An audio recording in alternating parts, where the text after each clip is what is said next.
ani wanni jechuu fedhu gorsa isaanii isa warra qabatee umrii isaa wajjin jiraatu rabbi isin haa godhu. Khiisha jalaan yaafne rabbi isin haa kennu. Sahabtiki tokko jecha tokko kan hin gaaf tokko rasuula irraa dhagaheetu na fayyadee guyyaa tokko irraa dhagaheeti umrii isaa keessatti itti fayyadamuu hime. Waan irra dhageenye kana dhaamsa hayaata keenya jijjiiru jeetiin fuddaan. Ani maali haramiin deemaa maaliifin deemaa akkamittiin deemaa wanni jaamee haasawamee fi dhaamsi isheen waliigalatti mareef haasawan kuni waa takka wanni hafe hin jiru. Kanaaf isin warri waan kana qopheessitan akka kabajaa gaanaa kennitanii maqaa kanaan na yaamtanitti anillee kabajaa maqaa kanaatiin ulfaadhaa rabbiin bakkaan isin haa ga'u amna eegaltan tana tattifuuftu rabbi isin haa godhuun isiniin jaa. Jarri kun hin turre yeruma gabaabduu torbaan lama moo sadii keessatti waan kana qopheessan eega hayyama fudhatan booda hayyama san asumarraa kennineef majlisni keenya wanni inni nuu godhu takka tanuma fa'a. Ogguu hayyama kennineef warra isaan duraa kenninillee numa jira keesha kaayyatee taa'ee warri gariin isaan dafanii huyyitti as baasanii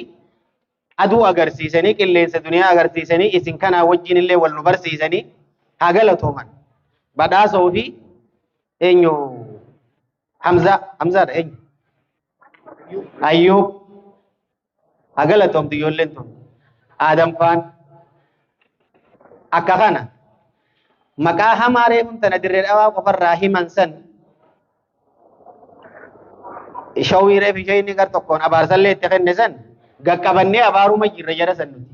shayinarra madaraka irratti ol baase malee bakka jirrutti warra akkasiisan abaaru jirra duraan abaaramee nutillee qeebaluma jechuutti jirra hayyama gaafachuu warra nu dhufee ture duuba warri akkasii xiqqoo wanni itti dabaluu fedhe hayyama waan saniif baafatee qaceellutti seera qabeessuudhaaf warra nu dhufee tureenye amata faageenye eega nu gaafatan dura dhaabbanne waan san ni dinnitu ammallee nu gaafataa jiran ton hoggoo nu dhuftee hayyama nu gaafatte immoo hoggasuma harka keenya waan diiwaan taate jecha wilillee waan akkasiitiin warra deemu asumaan dhaamsi isin beekuu qabdanii fi walii irratti gargaarree waan san ajjeesuu dandeenyu nuti gama keenyaan gahee teenya qabaanu maali hayyaman kenninuuf. Namtichi hukkuunii fi aamiin wataanyi maal jettaan imaam maamumman duuba aamiin jee kabiir qacalee jaaniin jan namuma beekamaadha imaama aamiin hukkuunni jee aamiin akka maal faradaalleen hoggaa inni jee aamiin duuba jaan jaan maraataa waraana fudhateeti dura dhaabbatee aaminii kabiir qacaleedha wala dhaalliiniitu maraache mee hafuura baasi jeen jantuba waraana qabatee isaa fuula dura dhaabbatu wala dhaalliinii akkamitti ol fuudha achuma akkas godhe namni waa garii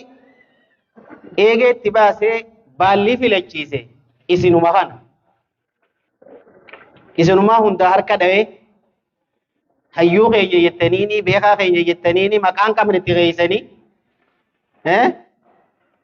bokoka inni bokoke immoo kuufa seesiftanii nurra baaftanii waan san isin yoo jalaa haftan nuti gama keenyan seeran qabduun isiniin jee qalbii jabuun oolummoo namni gariin qalbiin jabina biyya balleessiti wannini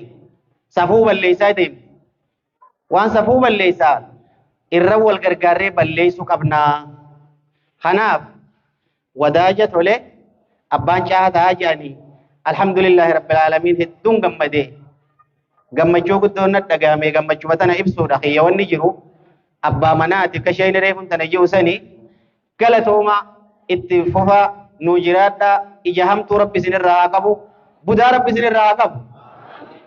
budaa namaatii fi jinniitis rabbi isinirraa haa qabu bakkaan rabbi isin haa ga'u mayra bakka ga'u rabbi isin haa godhu wabillahi tawfiiq assalaamu alaikum warahmatullahi ta'ala wabarakaatuh.